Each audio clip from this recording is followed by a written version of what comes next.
nem Paulo conviveram com Jesus durante aqueles 3 anos ministerial de Jesus e os 6 meses.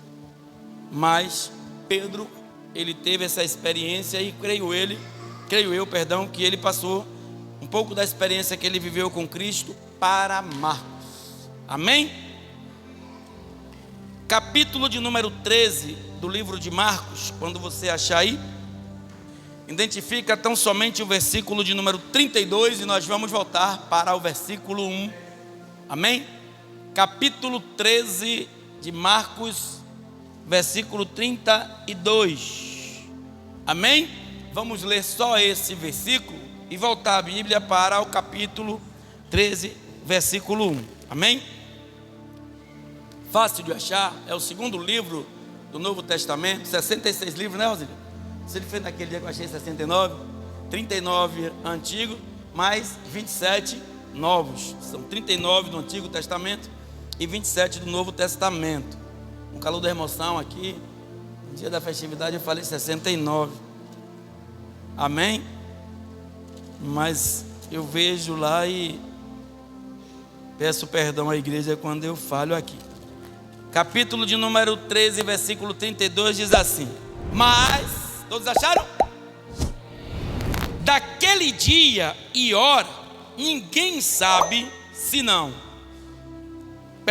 nem os anjos que estão no céu, nem o Filho, senão o próprio Pai.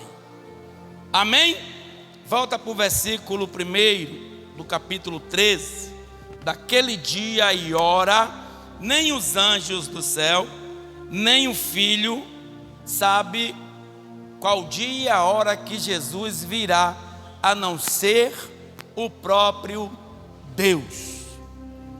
Eu imagino que neste dia, nesta hora, neste momento, Deus vai dizer assim: meu filho, vai. E quando Ele verbalizar isso, te preparas, porque não haverá homem na terra e nem mulher que possa impedir esse trabalhar de Deus. Como eu disse, Marcos foi o primeiro livro escrito entre os 4 evangelhos, exceto João, que não pega as narrativas e as ideias de Marcos, mas Mateus e Lucas, eles pegam algumas ideias do livro de Marcos, ou seja, eles têm como base o livro de São Marcos. O livro de Marcos foi escrito no meado de 60, 70, após a morte de Cristo, diferente, e o livro também de Mateus e Lucas, na mesma época, na mesma ocasião. Calcula-se que meses depois, talvez, um ano depois, diferente do livro de João, foi o último livro a ser escrito entre os evangelhos, também foi o único que não morreu assassinado, não morreu de martírio. Ele escreveu o livro dele e as outras epístolas que ele escreve, assim como Apocalipse. Nós vamos dar uma passada em Apocalipse. A primeira, a segunda e a terceira carta de João. Escreve também um livro que intitula seu nome, o Evangelho de João. E escreve o livro de Apocalipse, totalizando 5 livros. O primeiro livro que ele escreve, o Evangelho, ele escreve 20 anos depois da morte de todos os apóstolos, depois de eles terem morrido. E ele escreve esse livro. Esse sermão que Jesus falou na montanha, Jesus tinha um costume de todo dia de manhã ele ia num templo, pregava a palavra e ficava num tempo determinado pregando a palavra para dezenas, centenas e milhares de pessoas. E depois Jesus ia com os discípulos para o monte orar.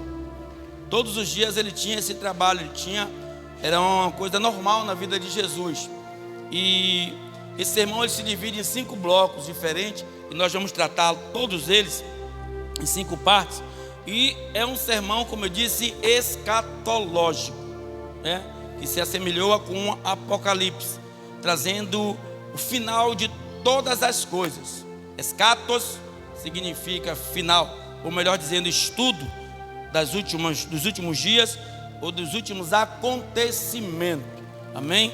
Que ali é a doutrina, a teologia dos últimos dias. E quando ele escreve esse livro, ou esta passagem de Cristo, é interessante que parece que Jesus, conversando com aqueles homens, está tratando de um assunto momento, ou do momento, né? E quando eu me peguei lendo essa passagem, eu vim entender e vim analisar, não como aqueles homens naquela época, que tinham Jesus como um grande profeta. Eles não acreditavam de imediato que Jesus era realmente Filho de Deus, como nós cremos hoje. Nós vimos lá que Pedro praticamente só se converteu após a morte e ressurreição de Cristo, como todos os outros. Pedro é porque ele era mais desprovido, né, de inteligência ou de capacidade intelectual, ele ia para frente, era meio bravo e perguntava as coisas a Jesus ditado. Mas nós vimos que tanto Judas também não se converteu, se arrependeu nos últimos momentos de vida de ter traído Jesus, falei isso aqui.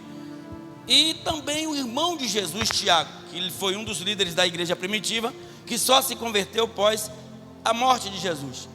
Mas diferente daqueles homens que estavam conversando com Jesus ali, que tratava-se, ao ler a Bíblia, trata-se de um assunto contemporâneo ou de um assunto de época, nós vamos ver à luz da palavra que aquilo que Jesus estava dizendo a ele estava dizendo não como homem, não como filho de Maria, irmão de Tiago e suas irmãs, seus irmãos, mas ele estava falando como Deus. Por quê, pastor? Porque Deus, ele é atemporal, ele é eterno.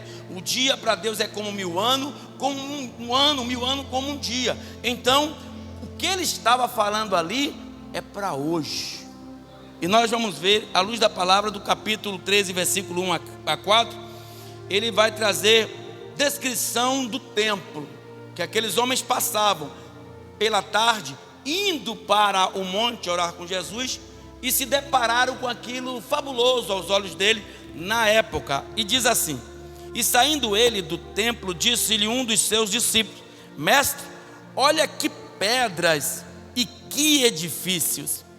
E respondendo Jesus, disse-lhes: vês esses grandes edifícios? Não ficará pedra sobre pedra que não seja derribada. E assentando-se ele no monte das oliveiras, defronte do templo, Pedro, Tiago, João e André lhe perguntaram em particular: dize-nos quando serão essas coisas e que sinal haverá quando todos ou todas elas estiverem para se cumprirem. Amados, no ano 70, Jerusalém foi devastada e destruída, assim como Jesus proferiu ali naquele dia com aqueles homens, e isso aconteceu, e não ficou pedra sobre pedra.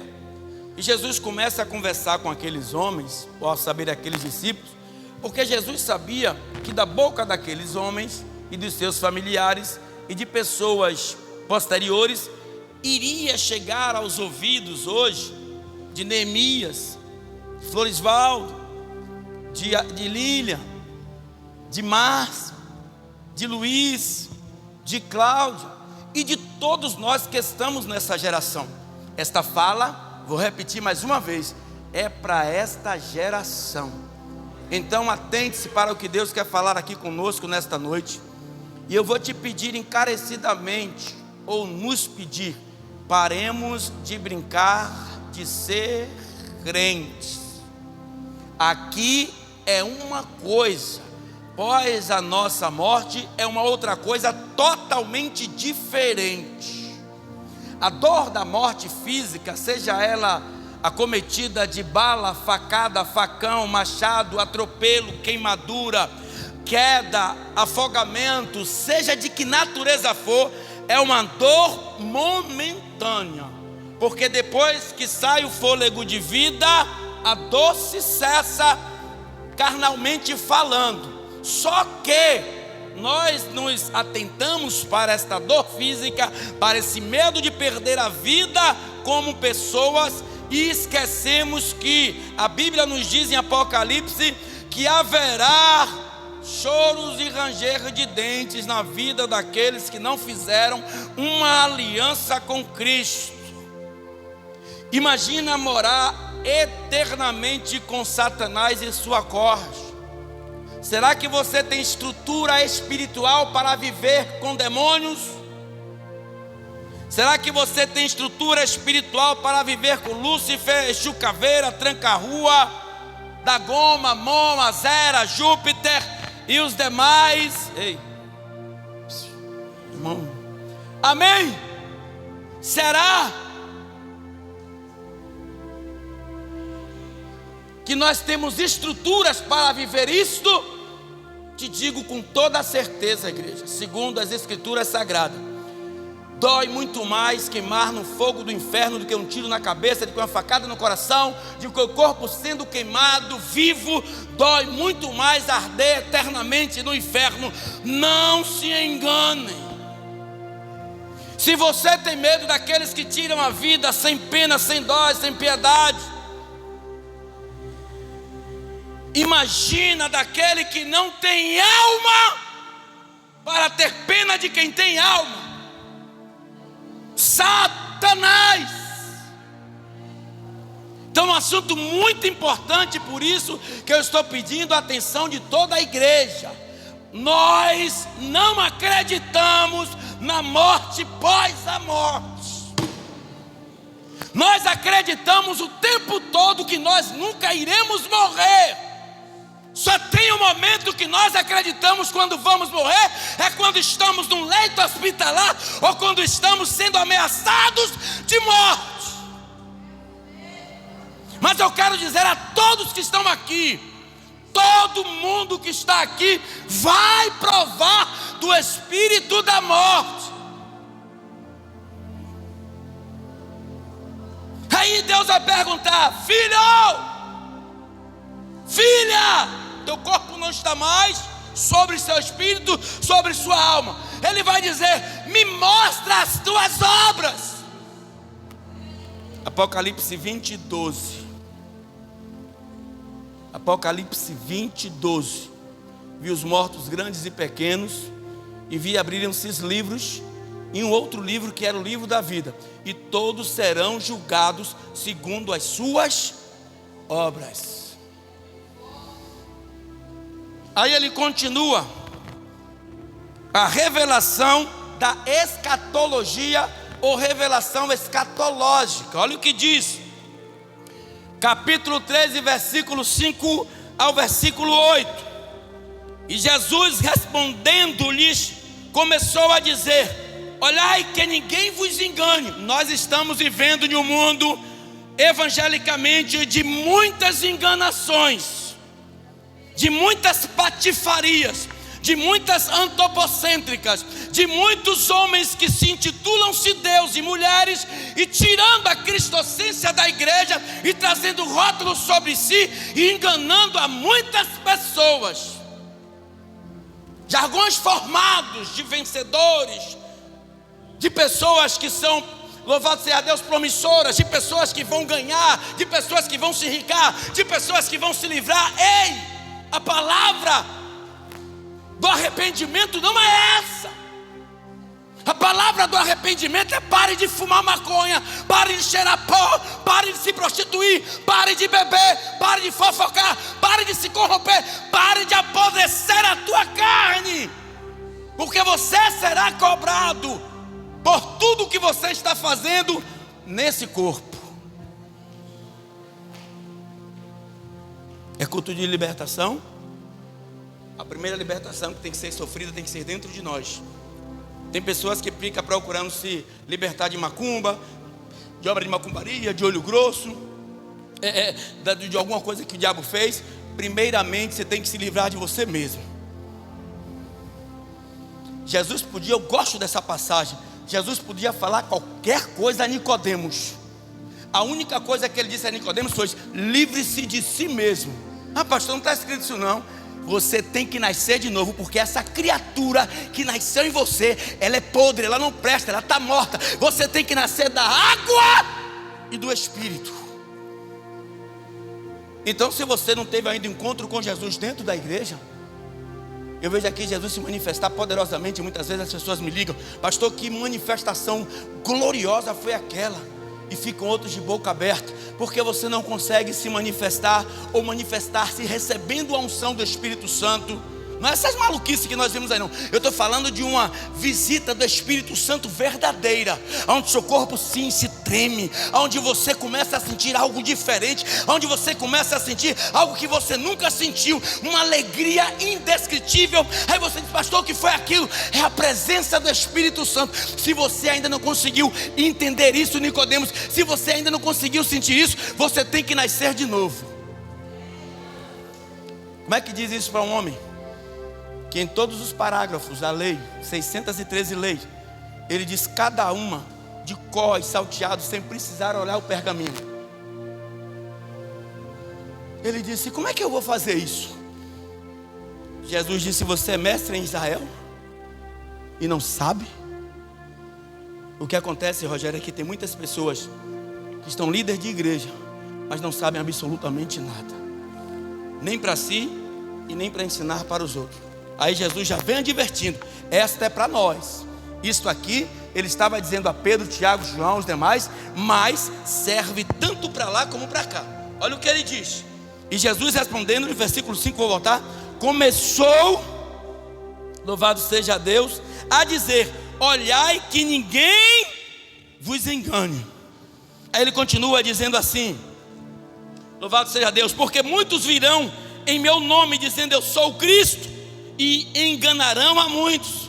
E quando ouvirdes de guerras e de rumores de guerras, não vos perturbeis, porque assim deve acontecer, mas ainda não será o fim, porque se levantará nação contra nação e reino contra reino, e haverá terremotos em diversos lugares, e haverá fomes.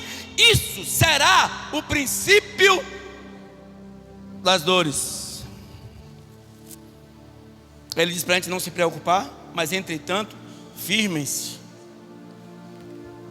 Calculem cada milésimo de segundo de suas vidas. Não fique olhando para A, para B, para C. Porque a igreja, essa semana eu estava conversando com diversas pessoas acerca disso. Porque lá na igreja tem pessoas assim, porque lá na igreja tem pessoas assim, porque lá na... Todas as igrejas têm pessoas assim, assado. Não dá agora. Vocês não querem ler a Bíblia? Eu leio aqui, além de não ler, não dá ouvidos. Aí fica blasfemando contra a obra de Deus. Porque esta casa não é minha, ela é de Deus. Quando você fala de um membro dessa igreja, você está falando de um servo de Deus, da menina dos olhos de Deus.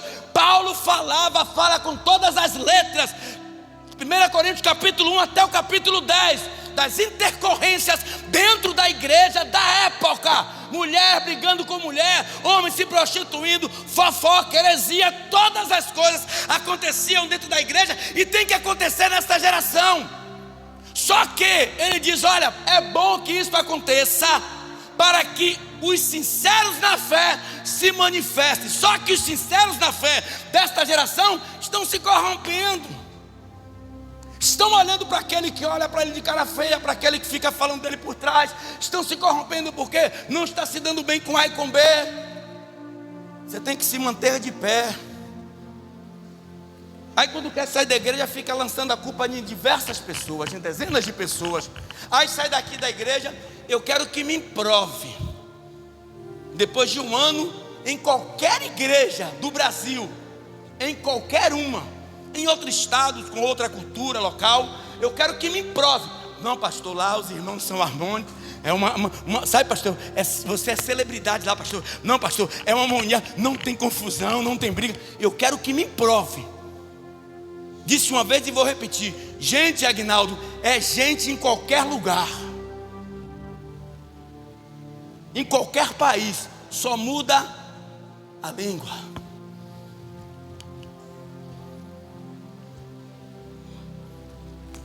Então ele começa a dar descrição da escatologia. Olha, vai chegar um tempo que as pessoas vão estar ouvindo qualquer coisa dentro das igrejas. Tá, Rosanildo?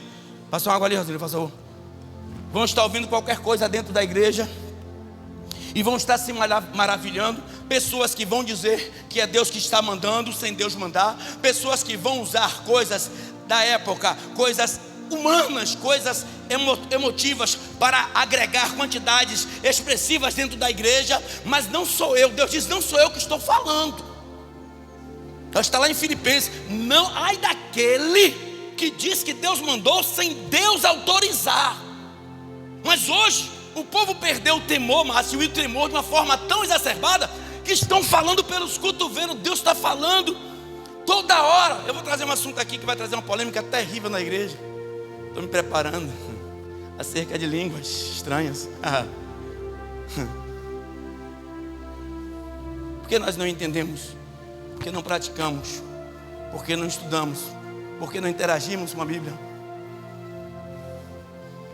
E nós comemos qualquer coisa que o suposto pastor, o suposto líder, está lá em cima passando para vocês. Aí Jesus adverte: cuidado que virão muitos, usando o meu nome, usando a minha caráter, usando a minha forma física, para dizer que são pessoas pela minha vontade, pelo meu poder, mas na realidade são obras enganosas. Essa semana eu estava vendo, igreja, não uma crítica destrutiva, uma crítica construtiva, porque eu já estive lá. Essas manifestações corporais ou corpóreas tem nada a ver com o Espírito Santo, igreja. Homens com, personalidades duvidosas, com todo o respeito. Não precisa que nós façamos o que o mundo faz, homens se rebolando aí o tempo todo, porque a dança dos homens agora é mostrar o bumbum e ficar dançando, se requebrando todo, coisas que era para a mulher, o homem está achando lindo fazer.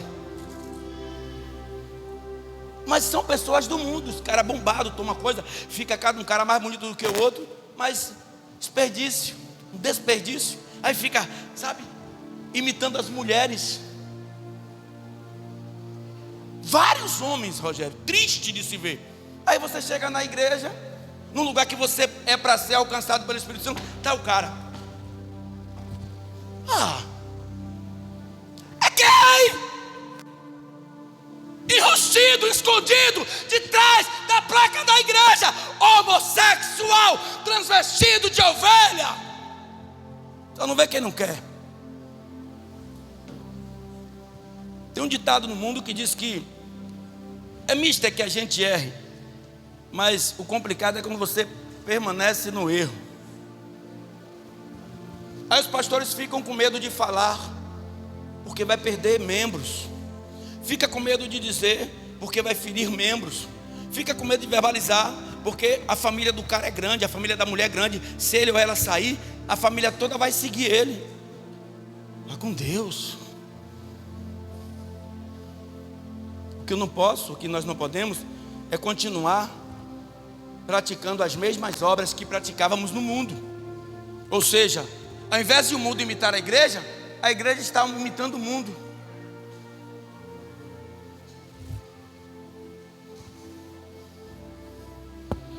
Sabe por que eu sou chato? Porque eu prego a verdade. Você vai ver alguém no TikTok dizer assim: hoje eu estava fazendo parte do TikTok, mas hoje eu me converti a Jesus, não quero mais isso, mas eu quero seguir a Jesus. Não, você vê os povos da igreja se influenciando no TikTok. É de Deus? Mas eu estou fazendo algo sem maldade. É de Deus? Você está lá lendo a Bíblia? Você está pregando a palavra? Você está evangelizando alguém? Não é de Deus. Não é de Deus. Então a igreja está imitando o mundo.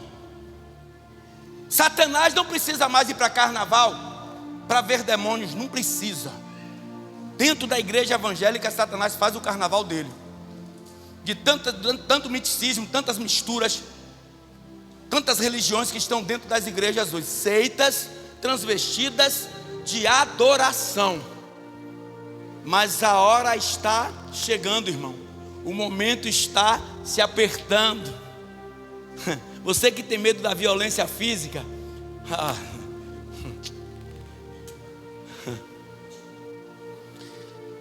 versículo 9 a 13.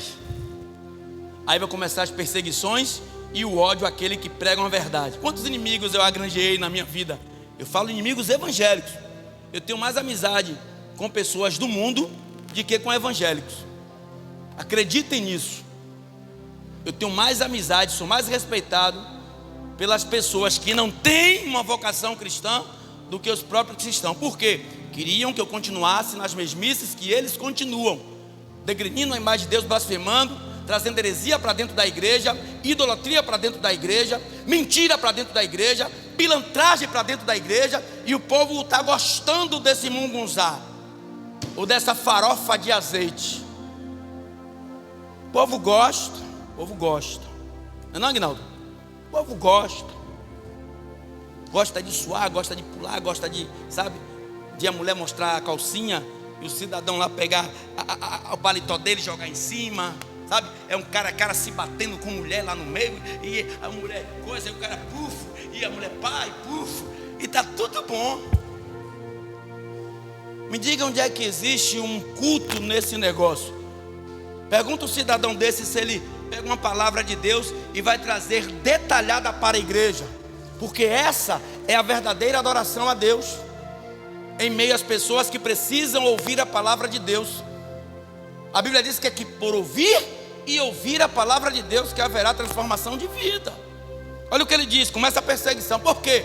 Aqueles que são obras de engano, faixas de Satanás empenduradas em qualquer casa você pode abrir uma igreja. Invita um nome qualquer. Às vezes eu sou um pouco taxativo. Vai procurar dessas igrejas e a maioria delas se tem registro, se tem os documentos necessários para que possam estar abertas. Vai procurar saber. Porque uma placa dessa você pode botar em qualquer lugar. Tira uma placa de bar e bota uma placa de igreja. Tira uma placa de barbearia, bota uma placa de igreja. Formou sua igreja. Mas será que Deus está no negócio? Aí quando você procura fazer a coisa de uma maneira certa, você vai achar muitos inimigos. Muitos que não gostam porque quer viver na mesmice, quer viver na malandragem, na vagabundagem. E ali o pastor não está cobrando. Eu estou aqui dentro da igreja vindo direto, o pastor não está me cobrando. Está tudo bem, muito pelo contrário. Bota a mão na minha cabeça, me joga no chão e diz que eu vou ganhar a casa. E diz que, é fácil demais. Aí o que acontece quando você prega a verdade, que você está na dispensação do Espírito Santo, capítulo número 9 a 13, diz assim, as perseguições e ódio. Mas olhai por vós mesmos, porque vos entregarão aos concílios e às sinagogas, sereis açoitados e sereis apresentados ante governadores e reis por amor de mim, para lhe servir de testemunho. Por que Jesus fala por amor de mim? Porque o que se prega aqui em cima é a palavra, e a palavra ela está ligada com Jesus Cristo. Eu não posso pregar a palavra de Deus sem citar o nome de Jesus, porque em toda a Bíblia Jesus é citado, desde Gênesis até Apocalipse. Jesus é citado antes dele vir à terra. Quem vai pisar na cabeça da serpente em Gênesis é o próprio Cristo. Ele que esmagará a cabeça da serpente. Quem escreve o livro, ou relata o livro para que João escreva? Jesus. Tem igreja aí que Jesus passa bem longe. Fala de pregador, de preleitor, de fulano, de ciclano, de beltrano. Fala de todo mundo e faz aquele culto, e as pessoas não percebem por causa da emoção, sabe, irmã? E aí sai dali cheio de vento e não falam o nome de Jesus. Quem é o cabeça da igreja? Quem é o cabeça da igreja? Quem é o cabeça da igreja? Quem é o dono da casa? Como é que eu vou estar aqui sem mencionar o nome do dono da casa? Mas o povo está acostumado com isso.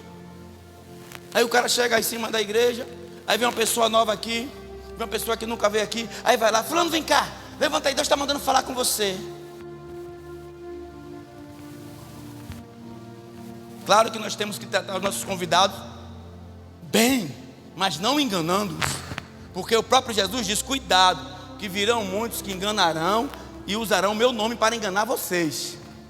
Pastor, mas vai à igreja, procure ver a procedência da igreja. Pergunte a alguns pastores aí, pastor, tem ata aí? Tem estatuto? Ele não vai nem saber lhe responder o que é isso. São os documentos cruciais para se manter uma igreja. Procure saber se está no registro federal do Brasil o nome da igreja. As coisas de Deus não podem ser levadas à brincadeira não, porque quando quiseram brincar num dos cultos, Jesus foi e quebrou tudo e disse, a casa de meu pai é chamada casa de oração, ou seja, casa de respeito. Por que ele fala casa de oração? Você já viu como aqui essa semana, não sei quem foi, irmã Rose, obreira Rose, pediu para que todos se ajoelhassem para que fizesse oração? O que é que nós podemos imaginar ou enxergar ali? que as pessoas estão completamente comprometidas com Cristo, de joelhos ali, buscando a Ele, e não dentro da igreja aleatoriamente, querendo vender dracma, trocar dracma por tetradracma, trocar, louvado seja Deus, vender ou comprar ali as coisas que iam sacrificar naquela época no templo. Então ele diz: a casa de meu pai é casa de buscar a presença de Deus. Então se prepare, igreja, que virão dias horrendos, e muitos que dizem ser cristão não vão suportar. Vão muitos sair da igreja, porque vai ter uma cobrança exterior, infernal, contra a nação eleita de Deus. Olha o que ele diz mais, versículo 10: mas importa que o evangelho seja primeiramente pregado entre todas as nações. Quando, pois, vos conduzir, louvado seja Deus, conduzirem para vos entregarem, não estejais solícitos de antemão pelo que há a vez de dizer, mas o que vos for dado naquela hora, isso falai, porque não sois vós os que falais, mas o Espírito Santo vai te dizer o que você tem que falar para se defender naquele momento. Ou seja, a minha luta não é contra a carne, a minha luta não é contra reino, a minha luta não é contra governadores, a minha luta é contra potestades e principados, e contra eles eu elevo o nome do Senhor, coloco lá em cima, e o diabo vai cair por terra. Aí ele diz no versículo 12: e o irmão entregará à morte o irmão. Olha aí, as falsidades, as calúnias, as difamações, as traições. Irmão entregando irmão para ser morto, irmão traindo irmão por causa de dinheiro. E o pai e o filho entregará a família toda, e levantar-se-ão os filhos contra os pais, e foram, louvado seja Deus, e os farão morrer, e sereis aborrecidos por todos por amor do meu nome, mas quem perseverar até o fim, esse será salvo. Vai vir uma marca da besta aí, não sei que de forma. Alguns dizem que vai ser na testa e na mão, algum outro diz que vai ser por causa de um cartão magnético, né? Já querem introduzir aí uma moeda única, e tudo que a Bíblia já nos alertou, já está tudo se encaixando para o lugar aonde Satanás preparou. Aí eu quero ver quem é crente, aí nós vamos ver quem é crente até o final dessa história, porque que vai ter de crente se vendendo no sistema, meu amigo. Não está no gibi, já estão se vendendo ao sistema. Imagine quando apertar, que perguntar assim: vai na China dizer que é crente, pega uma Bíblia aí, eu digo a qualquer um aqui, vai na China, vai em vários estados da China lá, em vários continentes chineses, perdão, em vários estados chineses, pega lá uma Bíblia e vai lá, evangeliza no ônibus lá, vai lá, pega uma Bíblia, não precisa ser evangelizão, pega uma Bíblia sagrada e bote debaixo do braço e ande pela China, vai lá, ande pela China como você anda aqui. Sabe qual é a diferença daqui para alguns chineses? Que aqui, alguns põem Bíblia embaixo do braço para se enganar dentro da igreja. E os chineses, eles procuram lugares ocultos que ninguém vê para propagar o nome de Cristo, às vezes com 2, 3 pessoas, para um ouvir o outro e entrar ali em oração, às vezes embaixo de caverna, de grutas. Enquanto nós aqui temos liberdade de expressão, vendo tudo o que está acontecendo, mas a igreja de Deus, desculpe a franqueza, está como está os olhos de muitos aqui nessa noite, ó, quase dormindo, morta. A igreja sem provisão, a igreja sem disposição, a igreja sem alimento. E não é porque não é dado alimento aqui, né, Júnior? Que aqui a gente dá alimento. Mas só que está igual aqueles meninos teimosos: toma, menino, não quero não. Toma um gagal, não quero não. Toma, menino, o gagal aqui está cheio de suprimentos, não quero não. Ou seja, ouve, mas não escuta. E se ouve e escuta, não guarda. Versículo 14 a 23. A assolação do homem e os falsos profetas. Isso aí é notório nessa geração. Essa é a terceira parte do bloco, ou de 5 blocos que nós vamos aqui falar. Ora, quando vos virdes a abominação do assolamento que foi predito está onde não deve estar. Abre aspas. Quem lê, que entenda. Então, os que estiverem na Judéia, que fujam para os montes, porque ali naquele lugar haverá transtorno, assolação, perseguição. Então se preparem. Aí ele diz no versículo 5: e o que estiver sobre o telhado, que não desça para casa, nem entre a tomar coisa alguma de sua casa.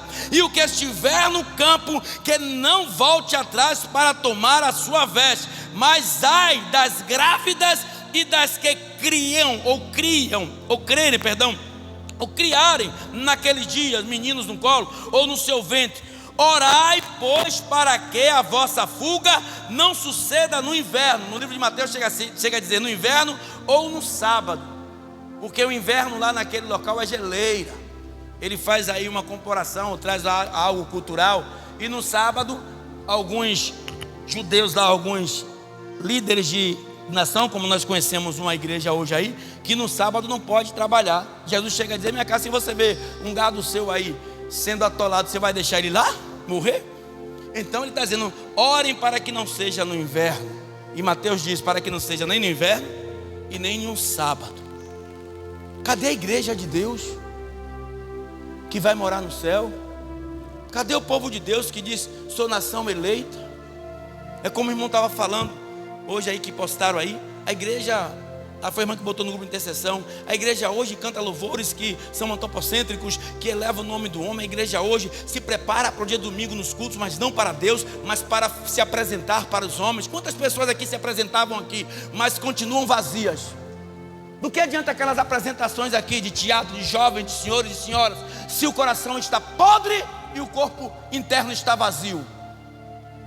Ou seja, estava se apresentando para a multidão e não para Deus, porque quem se apresenta para Deus, ainda que troque as vestes, o corpo santificado continua o mesmo, não sai de grupo, não muda de comportamento, não se esfria, porque não foi o líder de tal grupo que o chamou, mas sim um líder entre o líder, o rei sobre todos os reis, Jesus Cristo de Nazaré. A igreja está de brincadeira, meu irmão. A igreja dessa geração está de brincadeira. Sabe o que é que acontece hoje, gente? Chega ali um endemoniado, chega ali uma lésbica, chega ali um homossexual, chega ali um traficante, chega ali um político corrupto. Ele não se converte entrando na igreja, vendo os nossos testemunhos. E Jesus fala em testemunho aqui por uma ou duas vezes. Porque eles não se convertem mais pelos nossos testemunhos. Até você que convida alguém para a igreja tem mau hábitos dentro da igreja. E o que dizer de Deus? A culpa é de Deus? Vou repetir de novo: será que sua vizinha, seu colega de trabalho, sua colega de escola, as pessoas que te conhecem, quando olham para você, vê um servo ou uma serva de Deus? Poxa, acorda, igreja. Você não vai viver para sempre, não. E a morte, assim como Jesus, não fala o dia que vem. Você está preparado para morrer? Essa pergunta eu vou fazer para todos nós. Estamos preparados para morrer? Você vê que nós nos preparamos até para a morte. Não é que minha sogra ali fez um curso, se inscreveu no negócio aí para ter caixões para quando morrer o corpo. Meu corpo pode jogar até no lixo ali, ó. Depois que eu morrer, não vai ter serventia. É porque as pessoas pensam que eu estou falando brincando. Se pegar meu corpo, cavar um buraco depois de morto, pode jogar em qualquer buraco. Tendo terra lá, joga lá, porque ele vai voltar para o pó da terra. Aí tem gente que pega caixão, ornamenta o caixão todo e bota nas lápides mais bonitas e escreve, bota pedra de mármore. Pra quê? Pra quê? Aí dia 2 de novembro pega uma folhinha aqui, pega um negócio e vem cá, pegar eu sou besta. Aí vai lá, aí chega um dia minha irmã, que não é crente, Eu vou lá ver pai. Você vai ver pai onde? No outro dia eu vou lá ver mãe. Eu passo pelo cemitério de Simões Filho, enterrei meu filho, nem para o lado eu olho, nem lembro que ele está ali. Por quê? Eu não lembro. Porque ele não está mais ali. Aí chega lá com o dia 2, nos ossos.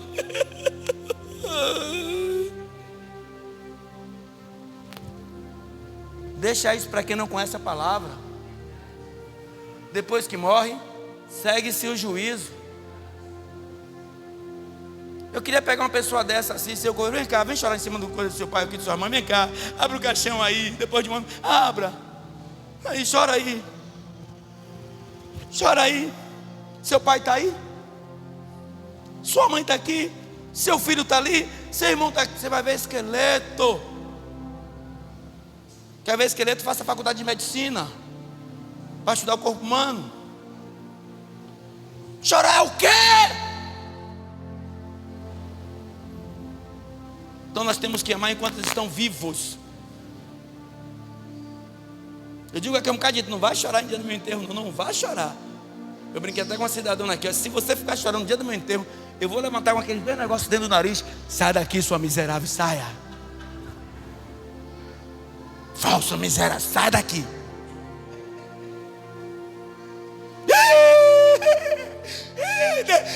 Aí tem aquelas, deixa aí com você. Abre o caixão, bota essa miserável lá dentro. Tranca o caixão, deixa lá dentro. É que aí vá. Eu quero ir comer. Abre e bota lá dentro. Aí você vê e deixa lá e fica lá esperando. Não vou dar 20 minutos. Abre! Morto fede. Morto fede. Preze por isso não, igreja. Não valorize isso aqui não. Valorize tua alma. Você não sabe, viu o rapaz falando, sem que foi que rede, tantas redes sociais, o valor que tem a sua alma. O diabo, Rogério, vou fazer aqui só hipoteticamente, viu, Júnior? O diabo fica assim, ó. O diabo não tem carne não, não venha pra cá me censurar não. É só, o diabo fica assim, ó. Sabe? Assim, ó. É uma luta incessante de ter para quê? Por causa de uma alma, ele fica assim, ó. Aí fica. O diabo puxa para cá, o anjo puxa para cá, o diabo puxa para cá, o anjo puxa para cá. Por causa da sua alma, há uma luta incessante antes da sua existência. Porque a tua alma, ela é tão valiosa que Jesus deu todo o sangue que ele tinha com o teu corpo por causa da tua alma. Você não sabe o valor que tem a sua alma. Valoriza o cabelo, valoriza a pele, valoriza a unha, valoriza tudo, o corpo inteiro, e esquece de valorizar a alma. Enquanto você não dá valor à sua alma, Satanás, a Bíblia diz que ele fica ao derredor, bramando como um leão, babando pela sua alma, que ele sabe o valor que tem. Você não sabe o valor que tem a sua alma. Para que Deus criou templos, sinagogas, Márcio? Para a purificação da nossa alma, através do Evangelho de Cristo Jesus. Pastor, eu vou andar desarrumado? Eu vou andar despenteado, desescovado? Pastor, eu vou andar com os pés? Não. Faça uma coisa, ou faça todas essas coisas, mas priorize essa. Priorizar é botar em primórdia, em primeiro lugar. Antes de qualquer coisa, priorize Jesus.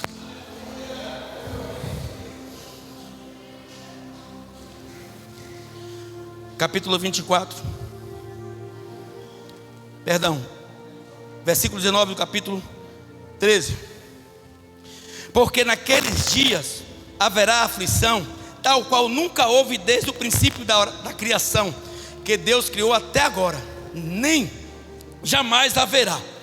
E se o Senhor, louvado seja Deus, não observasse aqueles dias, nenhuma carne, olhe isso, se o Senhor não observasse aqueles dias, nenhuma carne se salvaria, mas por causa, eu vou falar de nós agora aqui, posso falar? Posso falar, igreja? Você levanta a mão por essa parte, levanta a mão direita ou esquerda, pode levantar assim. Mas por causa dos escolhidos que escolheu, abreviou aqueles dias. Por causa de mim, por causa de você, por causa daqueles que ele escolheu, ele abreviou os dias. Ele disse: ainda falta fulano, ainda falta ciclano, ainda falta beltrano, ainda não é a hora, Jesus. Você só vai descer quando eu mandar. Você só vai descer quando eu mandar. Tem um no prostíbulo, tem um no tráfico, tem um ali no assassinato, no homicídio, no latrocínio, tem um ali no homossexualismo, tem um na lesbianismo, tem um na fofoca, tem um na mentira, tem um ali em jogos, tem um ali. Ainda faltam. Ele está abreviando, está trazendo o mais rápido possível tantos quanto faltam e necessitam da presença dele, para que aí sim ele dê a ordem final. Versículo, Rosenildo. Se passou, não foi? 22 20, não, 21. E então, se alguém vos disser: eis aqui o Cristo, ou Eloá, ali, perdão, Eolá ou ali, não acredites, porque se levantarão falsos cristos e falsos profetas, e farão sinais e prodígios. Olha para aí. Sinais e prodígios. Pastor, a pessoa que é endemoniada pode fazer algum milagre? Vai fazer um sinal para te enganar. Se for o dom daquele miserável de curar, se for o dom dele trazer uma calmaria, hipoteticamente. Então, olha o que ele diz: profetas e farão sinais e prodígios, parte B do versículo 22, para enganarem, se for possível, até os escolhidos. Então vigia, igreja. Se sustenta aí. Pastor, só estou com uma mão na corda, pastor, estou assim na igreja, eu estou quase indo, pastor, o corpo todo já foi, só tem uma mão lá. Continue com essa mão. Pastor, não sei se eu vou suportar. Não, suporta, porque se ele te chamou, ele garante. Versículo 23, louvado seja Deus, diz assim: mas vós vide, eis que de antemão vos tenho dito tudo. Louvado seja Deus, tudo Deus está falando aqui neste lugar. Você só não vai pegar a sua fatia do bolo se você não quiser. Não continue vivendo desta forma dentro da igreja, porque Deus não está se alegrando da sua, louvado seja Deus, permanência dessa natureza dentro da igreja. Transforma a tua vida. Não olhe para A, B ou C que está dentro da igreja fazendo aquilo, ou isso ou aquilo outro. Não interessa. A sua alma, ela depende completamente, exclusivamente de você. Olha o que ele diz no versículo 24 a 31. A vinda do Cristo e seus escolhidos. Olha o que diz o versículo de número 24. Ora, naqueles dias, depois daquela aflição, o sol se escurecerá, a lua não dará a sua luz, e as estrelas cairão do céu, e as forças que estão nos céus serão abaladas. Louvado seja Deus. E então, louvado seja Deus. E então verão vir o Filho do Homem nas nuvens com grande poder e glória, e ele enviará os seus anjos e ajuntará os seus. Tem escolhido de Deus aqui? Então te prepara que ele vai te ajuntar desde os quatro ventos, da extremidade da terra até a extremidade do céu. Ó, da extremidade, os que morreram como os que estão vivos. Que estamos vendo aqui, daqui a extremidade do céu. Tanto os que já morreram. Primeiro ele vai pegar os que já morreram, e depois ele vai vir pegar cada um de nós. Aprendei, versículo 28. Pois a parábola da figueira, quando já o seu ramo se torna tenro e brotam folhas, bem sabeis que já está próximo o varão. Assim também vós, quando virdes sucederem essas coisas, sabei que já está perto as portas. Na verdade vos digo que não passará esta geração sem que todas essas coisas aconteçam. Que geração ele está falando, igreja? Que geração ele está falando, igreja? Ele não está falando da geração daqueles homens, ele está falando esta geração. Como eu disse, esta palavra de Jesus, ela é para a nossa geração, dos acontecimentos que nós estamos vendo e ouvindo. Está se cumprindo aquilo que Jesus falou escatologicamente no livro de Mateus, de Marcos e Lucas. Aí ele diz assim no versículo 31: passará o céu e a terra, mas as minhas palavras, elas não passarão. Ou seja, tudo que eu falar vai acontecer. E onde é que você está nesse cenário? Dentro ou fora da igreja?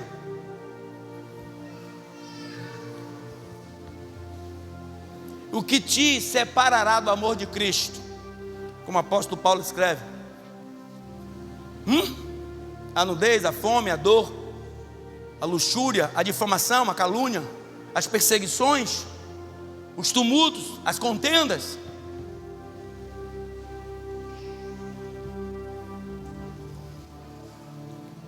Aí ele traz um aviso final, e nós vamos falar daquilo que eu falei há poucos instantes. 32 a 36, ele vai falar sobre o aviso final. Mas daquele dia e hora ninguém sabe, nem os anjos que estão no céu, nem o Filho, que é o próprio Cristo, senão o Pai, que é o Deus. Olhai e vigiai e orai, porque não sabeis quando chegará o tempo. É como se um homem partindo para fora da terra deixasse a sua casa e desse autoridade aos seus servos e a cada um a sua obra, e mandasse ao porteiro que vigiasse. Aí ele vai dizer: vigiai, pois porque não sabeis quando virá o Senhor da casa, se à tarde, se à meia-noite, ou ao cantar do galo, se pela manhã, para que, vindo de improviso, não vos achem dormindo. E as coisas que vos digo, digo-as todos, vigiai. Aí, os acontecimentos que ele citou aqui, nos versículos primeiro, ou nos primeiros versículos, nós vamos trazer aqui, como eu disse, terremoto na Turquia, segundo um jornalista, ou um blogueiro, 17 mil pessoas mortas. Falei de novo, vou repetir de novo. A Turquia fica situada onde? Próximo à Armênia, Azerbaijão, a Síria, Afeganistão. E esses países, pasme, esses países do Oriente Médio, lá na Mesopotâmia, podem formar 200 milhões de soldados e pode acabar com grande parte da terra. Olha o que diz. Aconteceu lá na Turquia, na Mesopotâmia. O que era o rio Eufrates? Como eu falei aqui, o rio Eufrates era onde dava o canal, ou uma divisão, que de uma parte dele dava para ir para o jardim do Éden, onde Deus deu autoridade a Adão e Eva de viverem conforme o que Deus relatou ali para eles, mas desobedeceram e caíram no marasmo, e aí começou o pecado no mundo. Então Deus fez com que ele procriasse da mesma forma e criou homens e mulheres. Chegou no tempo de Noé, Deus se enraivou tanto com a humanidade e com os anjos, que ele destruiu toda a terra. Por quê? Dentre os anjos, alguns deles, como eu disse, tiveram relação com filhos dos homens. Deus os prendeu debaixo, no fundo do rio Eufrates, acorrentados. Aí, olha o que diz a palavra do Senhor aqui. Vamos lá? Primeiro, Apocalipse, capítulo 16, 11. Vamos lá para Apocalipse, o último livro da Bíblia, facinho, rapidinho. 16:11. Vamos ver se isso verdadeiramente está na Bíblia. Sobre esse rio Eufrates, sobre esse acontecimento. Por quê? Arqueólogos, alguns meses atrás, estavam fazendo escavações, procurando indícios de vidas anteriores e de assuntos que traziam evidências que Jesus viveu naquela época, que teve todos esses acontecimentos, e começaram, Júnior, a um determinado momento, ouvir ruídos de como se de um leão. Está na internet. Se é fake, nós não sabemos. E dá para você sentir que os ruídos são de dores. Capítulo 16 diz assim, eu vou ler do versículo 10. Eu vou ler aqui para vocês entenderem comigo. E o quinto anjo derramou a sua taça sobre o trono da besta, e o seu reino se fez tenebroso, e os homens mordiam a língua de dor, e por causa das suas dores e por causa das suas chagas blasfemaram do Deus do céu, e não se arrependeram das suas obras. E o sexto anjo derramou a sua taça sobre o grande rio Eufrates, e a sua água secou-se, para que se preparasse o caminho dos reis do Oriente. E da boca do dragão, e da boca da besta, e da boca do falso profeta, louvado seja Deus, vi saírem 3 espíritos imundos, semelhantes a rãs, porque são espíritos de demônios, que fazem prodígios, os quais vão ao encontro dos reis de todo o mundo, para os congregar para a batalha, naquele grande dia do Deus Todo-Poderoso. Se levantarão pessoas induzidas por pessoas, que se formarão pessoas mais maldosas, cheias de demônios, para combater aqueles que são de bom apreço. Olha o que está dizendo agora Apocalipse capítulo 9, volta um pouquinho, 9, 14 e 16, diz assim, capítulo 9, olha aí, 14 e 16 diz assim, a qual dizia ao sexto anjo que tinha trombeta, solta os 4 anjos que estão presos junto ao grande rio Eufrates, e foram soltos 4 anjos que estavam preparados para a hora e dia e mês e ano, a fim de matarem a terça parte dos homens. Como eu disse, o mundo ele é contido de 8 bilhões de habitantes, então ele vai acabar com 4 bilhões de habitantes. Versículo 16, e o número dos exércitos dos cavaleiros era de 200 milhões, ouvi o número deles. E esses países lá, eles conseguem fazer um exército dessa capacidade numerológica. Por que isso aconteceu com esses anjos? Judas capítulo 1, versículo 6, como eu falei, Deus se chateou com a atitude daqueles anjos que saiu da sua habitação normal e se interveio entre os homens e fez essa atrocidade. Olha o que ele diz, versículo 6, capítulo 1, versículo 6, diz assim, Judas, e aos anjos, é um livro antes de Apocalipse, depois de 3 João, e aos anjos que não guardaram o seu principado, mas deixaram a sua própria habitação, reservou na escuridão e em prisões eternas até o juízo daquele grande dia. Aí diz que quando o rio Eufrates se secasse, que aí esses 4 anjos demoníacos iriam sair, iriam vir com sede de vingança pela vontade de Deus e mataria muitas pessoas na terra. Será que esse propósito da Turquia já não foi uma manifestação de um entre esses anjos? Já mataram dezenas, centenas ou milhares de pessoas. É impossível a Bíblia relatar algo e não acontecer.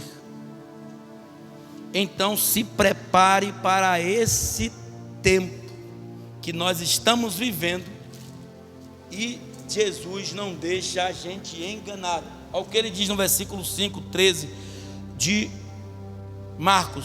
E Jesus respondendo-lhe começou a dizer, olhai que ninguém vos engane. Vou ler de novo, porque muitos virão em meu nome, versículo 6, dizendo eu sou Cristo, e enganarão a muitos. E quando nós estamos ouvindo ou não, versículo 7, e quando ouvirdes de guerras e de rumores de guerras, não vos perturbeis, porque assim deve acontecer, mas ainda não será o fim. Mas não por isso que nós não temos que nos preparar, porque do princípio das dores até o final nós não sabemos quanto tempo durará de fato. E pode durar para a gente até o dia de amanhã, se nós morrermos. Porque se levantará nação contra nação. Está acontecendo? Está acontecendo, igreja? Nação contra nação, reino contra reino. E haverá terremotos. Olha um pertinho aí na Turquia. E em diversos lugares. E haverá fome. Isso será o princípio das dores. Mas olhai por vocês mesmos. Olha o que ele diz: olhai por vocês mesmos. Você tem um livre-arbítrio, direito de escolha. Não deixe que ninguém te engane. Das duas, uma, igreja. Ou eu sigo a Cristo, ou eu sigo o mundo. Se estamos aqui, é porque, ainda que seja em uma remota fé, sabe, diminuída como for, é porque nós acreditamos. E se nós acreditamos, temos que ter respeito naquilo em que nós acreditamos, porque se nós acreditamos em algo aqui dentro, acreditamos em Deus. E se Deus é em nossas vidas, temos que mudar como Jesus convidou Nicodemos a mudar. Como Jesus chamou Pedro, convidou Pedro a mudar. Como Eliseus convidou Geazi para mudar. Então temos que mudar o nosso comportamento. Não deixe a sua fé ser abalada por comportamento de outrem. Ah, pastor, mas ele é assim, seja diferente. Pastor, mas ele é assim, seja diferente. Pastor, ele não fala comigo, eu falo com ele. Porque a minha parte eu estou fazendo.